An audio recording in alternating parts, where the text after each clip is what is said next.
یہ تاریخی موقع ہے. ہمیں یاد رکھنا چاہیے کہ آج کا وہ دن تھا جب سینٹ میں وہ ترامیم منظور ہوئی ہے جس کا تعلق آئینی عدالت سے تھا، جس کا تعلق 243 کے ساتھ تھا. جوڈیشری کو سیاست سے پاک کرنا بے انتہا ضروری تھا. تو اتنے بڑے علاقے کو گورن کرنا آسان نہیں ہے. پھر ان کو اپنی نشستوں کے بدلے فنڈز ملتے ہیں نا. بالکل ایسا ہی. اب نشستیں ہی کم ہیں تو بلوچستان کی بہت ساری محرومیاں اس سے دور ہو جائیں گی. ترکی کا ایک ڈیلیگیشن آ رہا ہے، وہاں کے انٹیلیجنس چیف آ رہے ہیں، اور وہ ظاہر ہے شہباز شریف صاحب کی ملاقات ہوئی تھی، اس کے نتیجے میں یہاں پر آ رہے ہیں. ڈاکٹر صاحب بڑی لبرل خاتون تھی، بڑی باشعور خاتون تھی اور بصیرت والی خاتون تھی.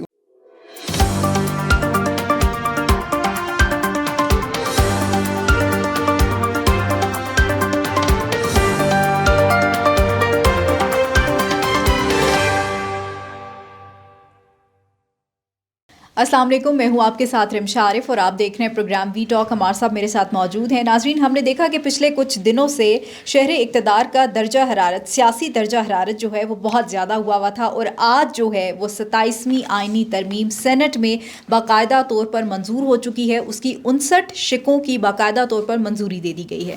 اس حوالے سے بات کریں گے، اور پھر ساتھ ہی ساتھ جو ہے کچھ 27ویں ترمیم کے حوالے سے، آئینی عدالت کے حوالے سے کیا چیزیں سامنے آ رہی تھیں، کچھ ججز کے اختلافات تھے، ججز نے خط بھی لکھے، وہ کیا ہے، وہ خط میں کیا لکھا گیا، اس حوالے سے بات کریں گے. اور پھر سہیل آفریدی صاحب پہ جو ہے وہ FIR بھی درج کر دی گئی ہے.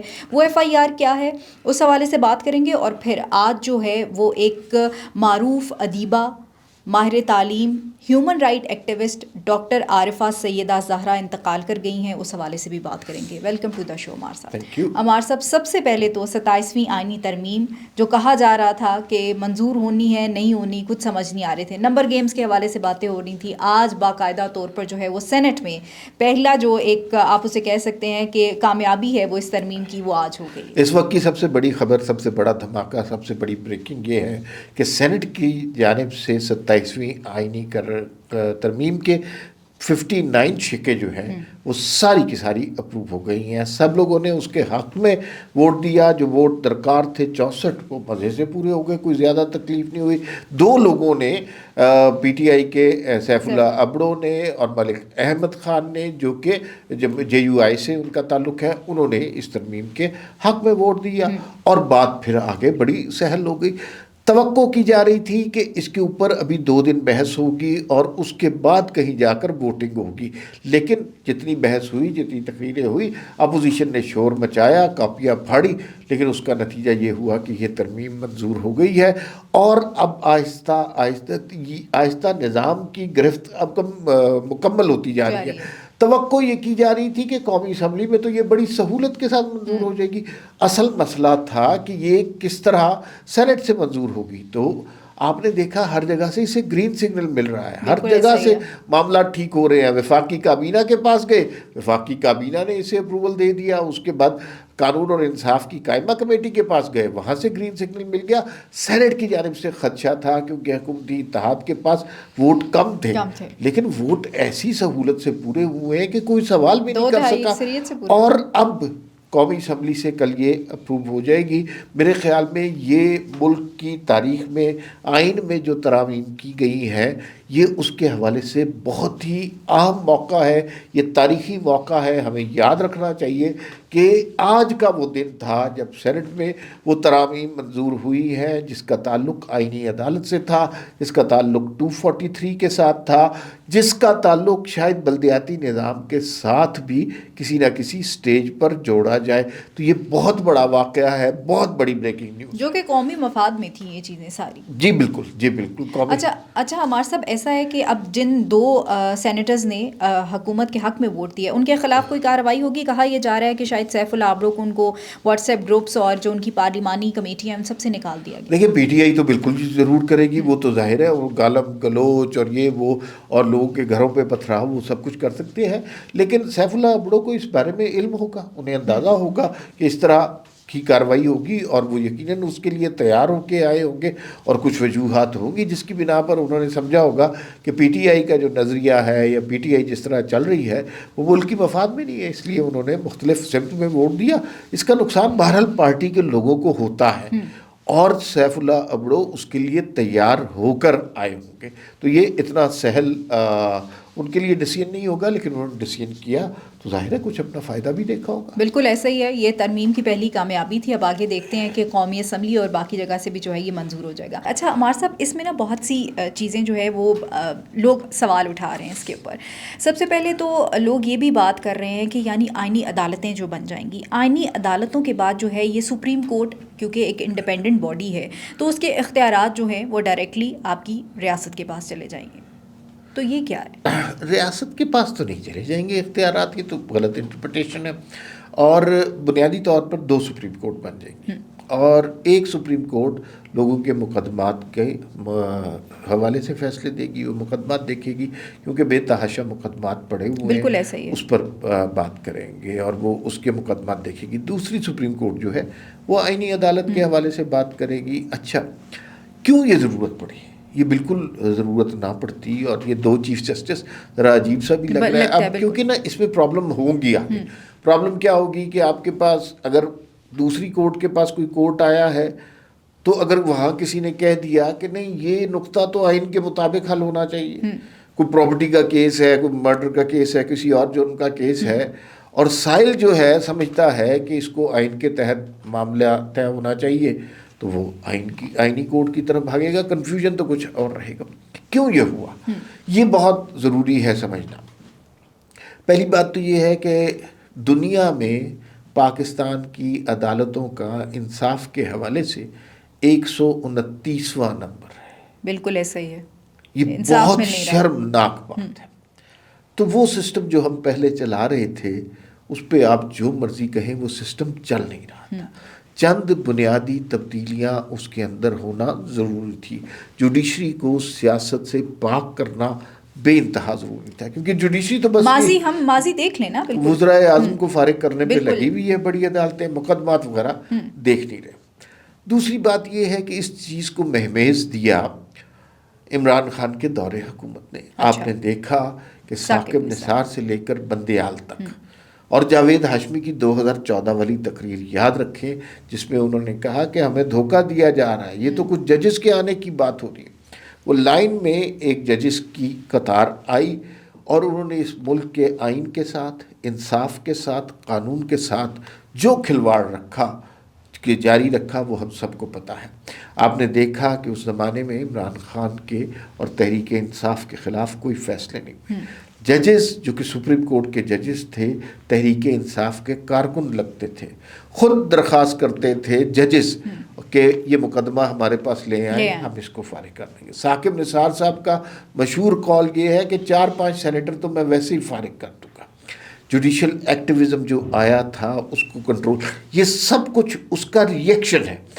آپ ذرا تصور کیجئے کہ وہ سارا عرصہ جوڈیشری درست فیصلے کرتی، عمران خان کے خلاف کوئی ثبوت پیش ہوتے تو ان کو پرکھتی، اس کے مطابق فیصلے دیتی. جوڈیشری تو کہتی ہے گڈ ٹو سی یو.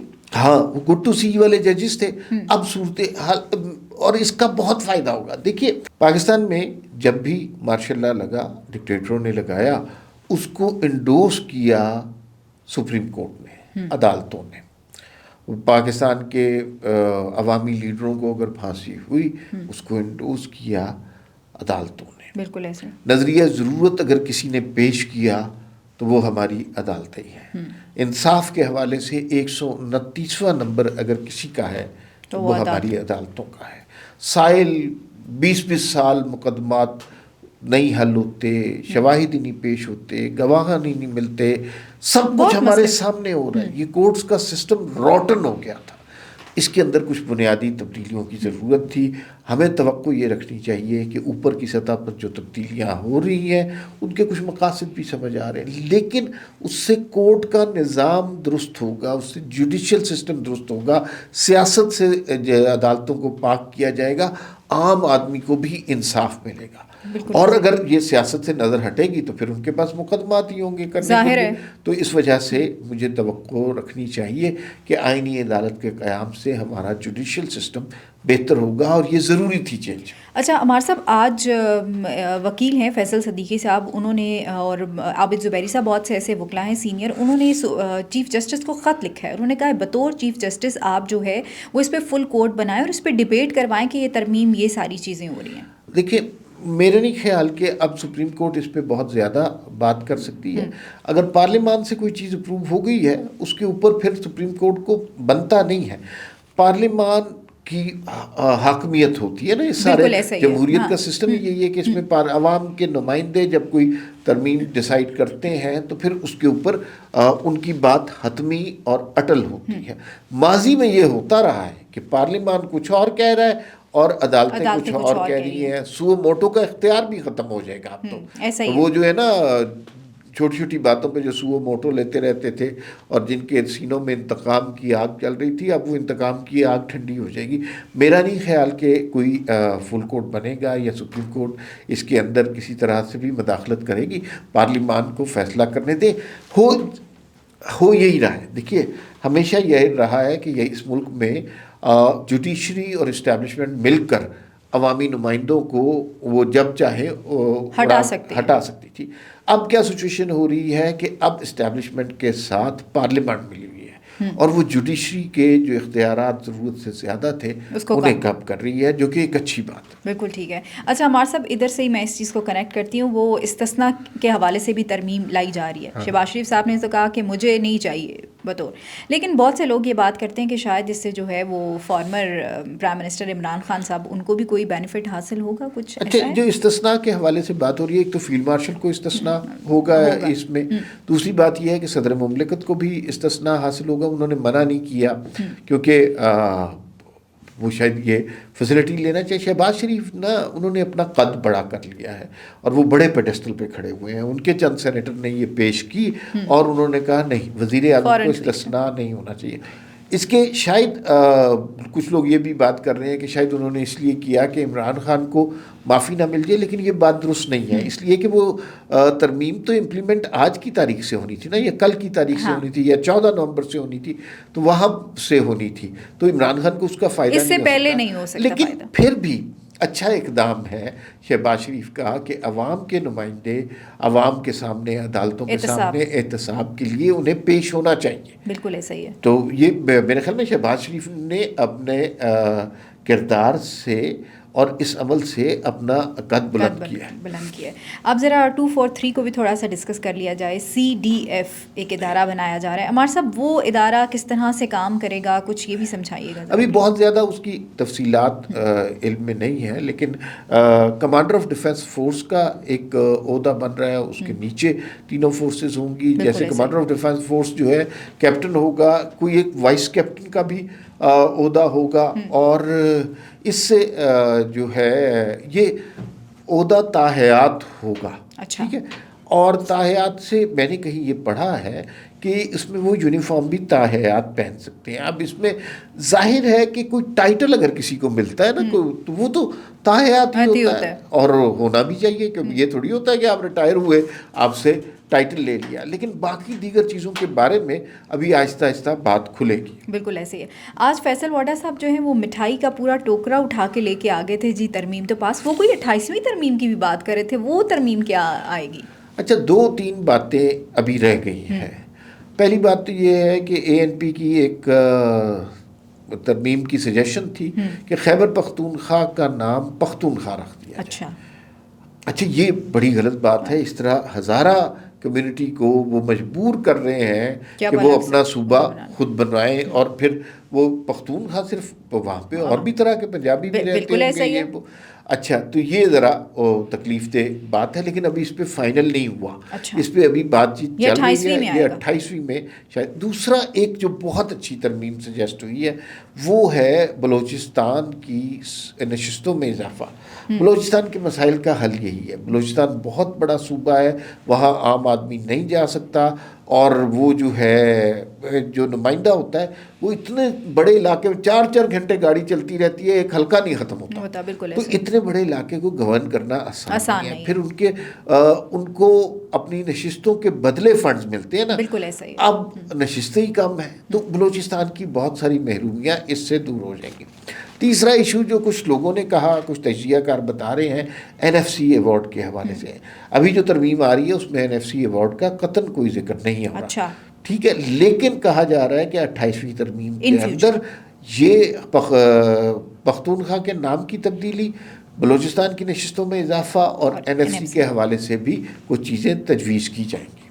ٹھیک ہے, دیکھتے ہیں عمار صاحب کہ کیا ہوتا ہے, کب تک پاس ہو جاتی ہے ترمیم. اب ترمیم کے بعد تحریک چلے گی, کچھ خبریں آ رہی ہیں اپوزیشن کی طرف سے. شہباز شریف کو نے آج سب کو ناشتہ کروایا, بڑا شاندار ناشتہ کروایا, اور اس میں سارے میڈیا پہ چلتا رہا کہ چنے, حلوے, انڈے, کھابے کھلائے. حالانکہ میں آپ کو بتاؤں, سرکاری دفاتر میں اب یہ رواج نہیں رہا. ایک زمانے میں پرائم منسٹر ہاؤس میں بڑا شاندار قسم کے کھانے ہوتے تھے. اب وہ وہاں جائیں تو یہ انہوں نے کوئی پالیسی اپنائی ہوئی ہے, انتہائی ایک سالن اور نان اور چاول اس طرح کا. خان صاحب کے دور میں تو چائے ملتی تھی, بسکٹ بھی نہیں ملتے تھے. لیکن خان صاحب اپنا تو کھاتے تھے نا, دوسروں کو نہیں دیتے تھے. لیکن یہ اب وزیر اعظم ہاؤس میں کوئی لیوش کھانے نہیں ہوتے, پہلے ہوا کرتے تھے. اور اب جو ہے وہاں پر اگر ناشتہ کرایا گیا سینیٹرز کو تو یہ ایک طرح سے شاہ خرچی کی ہے. شہباز شریف جب حکومت کے اخراجات کے معاملات ہوتے ہیں تو بڑے کنجوس آدمی واقع ہوئے. اچھا, جو آپ کا سوال تحریک کے حوالے سے تھا, تو محمود خان اچکزئی نے کہا کہ ہم تحریک چلائیں گے, لیکن ذرا ایک مختلف قسم کی تحریک چلائیں گے. اب کچھ لوگوں نے اس پہ بات کی مختلف قسم کی تحریک کیسے چلے گی. مثلا انہوں نے جلسہ کر کے دیکھ لیا, احتجاج کر کے دیکھ لیا, واک آؤٹ کر کے دیکھ لیا, بائیک آؤٹ کر کے دیکھ لیا, نعرے مار کے دیکھ لیا, اسٹیبلشمنٹ کے خلاف بات کر کے دیکھ لیا, ٹرول بریگیڈ نے گالی دے کے دیکھ لیا, اللہ معافی دے عمار صاحب, اذانیں دے کے دیکھ لیں, اذانیں دے کے دیکھ لیا. تو اب کون سا احتجاج کریں گے؟ تو کسی نے بتایا, اور یہ مذاق کی بات نہیں ہے, سیریس بات ہے, کہ اب یہ جو ہے نا ورک فرام ہوم, تو یہ پروٹیسٹ فرام ہوم کریں گے اور گھروں میں بیٹھ کے نعرے لگائیں گے. یہ سیریس بات ہے, آپ اس کو مذاق نہ سمجھیں. اسی طرح کی کوئی تیاری ہو رہی ہے کہ یہ گھروں میں بیٹھ کے نعرے لگائیں گے, اور انقلاب جو ہے اب ورک فرام ہوم پر آ گیا ہوا ہے. ورک فرام ہوم سے انقلاب تو نہیں آتے ویسے, باقی چیزوں سے بھی نہیں آیا انقلاب, تو اس سے تو بالکل نہیں آنا. یہ ایک طرح سے اگر اس طرح کا احتجاج ہوا تو یہ ایک میرے خیال میں اس بات کو تسلیم کرنا ہوگا کہ تحریک انصاف شکست کھا چکی ہے, ختم شد کہہ سکتے ہیں. ختم شد بالکل کہہ سکتے ہیں, کیونکہ اب پھر اس طرح کے احتجاجوں سے حکومتیں تھوڑی جاتی ہیں. بالکل, وہ ویسے بھی ابھی خاموش ہیں. ابھی تو سہیل آفریدی صاحب نے جو بیانات دیے ہیں, بڑے تلخ بیانات دے رہے ہیں آج کل, ان کے خلاف بھی FIR درج ہو گئی ہے. بھئی سہیل آفریدی صاحب نے, ٹھیک ہے, آپ کی سیاست اگر اس بات پر مبنی ہے کہ آپ اسٹیبلشمنٹ کے خلاف بات کرنا چاہتے ہیں تو آپ کر سکتے ہیں, اپنے حقوق کے لیے بات کر سکتے ہیں, لیکن جو انہوں نے بیان دیا وہ انتہائی غلیظ قسم کا تھا, اور اس کا تعلق حقیقت سے نہیں ہے. یہ ان لوگوں پہ کے اوپر الزام لگانا جو بم دھماکوں سے آپ کو بچا رہے ہیں, جو اچانک کہیں پہ کوئی بلاسٹ ہوتا ہے وہاں آپ کو ریسکیو کرنے پہنچتے ہیں, ان کے اوپر اس طرح کے الزام لگانا, اور پھر وہ بھی مسلمان ہیں, وہ کیسے اس طرح کی بات کر سکتے ہیں؟ تو سہیل آفریدی ہر ریڈ لائن کراس کر رہے ہیں, اور یا تو انہیں سمجھنا پڑے گا یا پھر انہیں کوئی سمجھا دے گا. سمجھ تو ان کو آ نہیں رہی, ان کو سمجھانا ہی پڑے گا. دیکھیں اب کیا ہوتا ہے, ہم نے ماضی میں یہی دیکھا, جن کو سمجھ نہیں آتی انہیں سمجھا دیا جاتا ہے, لیکن انہیں بھی دیکھنا چاہیے نا کہ کس ماحول میں کس طرح کی بات کر رہے ہیں. ادھر سے دہشت گردی کا سلسلہ شروع ہوا ہے, پاک افغان تعلقات کس نہج پر پہنچ گئے ہیں, افغانستان سے پاکستان. میں یہی ہمارے صاحب اسی ٹاپک کی طرف آ رہی تھی, پاک افغان تعلقات کے حوالے سے, اور جو مذاکرات ان کے چل رہے ہیں. سننے میں آ رہا ہے کہ کوئی ٹرکی کا ڈیلیگیشن پاکستان آ رہا ہے, اس سلسلے میں کوئی ڈسکس کرنے کے لیے شہباز شریف صاحب کی طیب اردوان صاحب سے ملاقات ہوئی ہے. That's big news. اور ترکی کا ایک ڈیلیگیشن آ رہا ہے, وہاں کے انٹیلیجنس چیف آ رہے ہیں, اور وہ ظاہر ہے شہباز شریف صاحب کی ملاقات ہوئی تھی, اس کے نتیجے میں یہاں پر آ رہے ہیں, اور الٹیمیٹلی اس کا نتیجہ یہ نکلے گا کہ وہ یہاں آ کر پاکستان کے موقف کی تائید کریں گے. یہاں پر گراؤنڈ پہ وہ سچویشن دیکھیں گے کہ کیا ہو رہا ہے اور کس طرح ہو رہا ہے. اور یہاں پر میں نے یہ بھی سنا ہے کہ اور اسٹیک ہولڈرز کو بھی دعوت دی جا رہی ہے تاکہ بیٹھ کر بات کی جا سکے. ہم آخری لمحے تک پاکستان کسی قسم کی جنگی کارروائی سے بچنا چاہتا ہے, لیکن اگر مذاکرات کا حل کوئی نہیں نکلتا, در اندازی جاری رہتی ہے, دہشت گرد وہاں سے آتے رہتے ہیں, خارجین اور فتنۃ الہندوستان والے لوگ آ جاتے ہیں, تو پھر بھائی کوئی حل نہیں ہے، پھر پاکستان کو اپنے دفاع کے لیے کچھ نہ کچھ کرنا پڑے گا. یہ وہاں کی صورتحال ہے، لیکن ٹرکش وفد کی پاکستان آمد ایک بڑی خوشائن بات ہے، اور اس سے بہتر نتائج حاصل ہوں گے ان ادھورے اور ناکام مذاکرات میں جو استنبول میں ہوئے تھے. اللہ کرے کہ نتائج جو ہیں وہ اچھے برآمد ہوں. عمار صاحب اب ذرا ڈسکس کر لیتے ہیں ڈاکٹر عارفہ کے حوالے سے. آج ان کا انتقال ہو گیا ہے، اور نو ڈاؤٹ ماہر تعلیم تھی وہ، ادبی لحاظ سے پاکستان کا بہت بڑا نقصان ہوا ہے. کیا کہیں گے آپ اس حوالے سے؟ ڈاکٹر عارفہ سیدہ جس زمانے میں اسٹوڈنٹ تھی وہ اورینٹل کالج میں تھی، اور اس زمانے میں پورے پاکستان میں کوئی ڈبیٹ ایسی نہیں تھی جو انہوں نے نہ جیتی ہو، اور ہر لحاظ سے وہ ایک بڑی مقررہ تھی. ظاہر ہے وہ اسٹوڈنٹ لائف کی ڈبیٹس اور ہوتی ہیں، پھر ان کا علم بھی بے شمار تھا، استاد بھی تھی، تعلیق بھی تھی، اور روشن خیال بھی تھی. پڑھے لکھے مسکراتا چہرہ، ہاں مسکرا کر بات کرتی تھی، بڑے ملح انداز میں بات کرتی تھی، سافٹ اسپوکن سی، لوگوں کو اپنے علم سے ڈراتی نہیں تھی، خوف زدہ نہیں کرتی تھی، علم کو کوڑے کی طرح استعمال نہیں کرتی تھی، علم سے محبت اور تعاون کی اور اخلاص کی بات کرتی تھی.